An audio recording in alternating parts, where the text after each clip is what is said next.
হাতিয়ার নতুন চরে আটকা পড়া বিশাল তিমি মাছ উদ্ধার করে নদীতে ফেরত।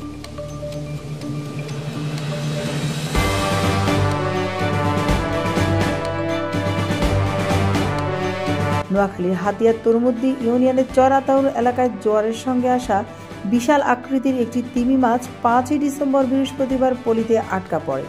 পরে স্থানীয় জেলেদের প্রচেষ্টায় সেটিকে নদীর পানিতে ফেরত পাঠানো হয়।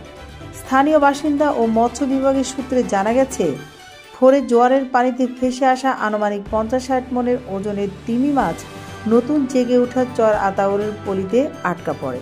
5ই ডিসেম্বর বৃহস্পতিবার দুপুরের দিকে মাছ ধরতে যাওয়া একদল জেলে দূর থেকে মাছটিকে আটকা পড়ে থাকতে দেখে দড়ি দিয়ে টেনে নদীতে ছেড়ে দেন।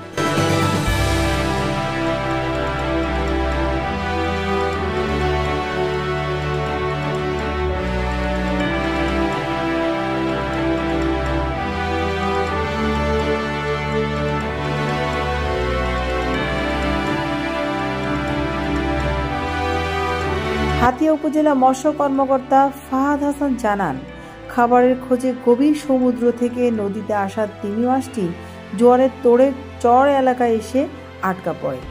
ভাটার সময় পানি কমে যাওয়ায় মাছটি নদীতে নামতে পারেনি। তবে স্থানীয়দের সহায়তায় সেটি নিরাপদে নদীতে ফেরত পাঠানো হয়েছে।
রুমানা ইসলাম, সিএন টেলিভিশন, নোয়াখালী।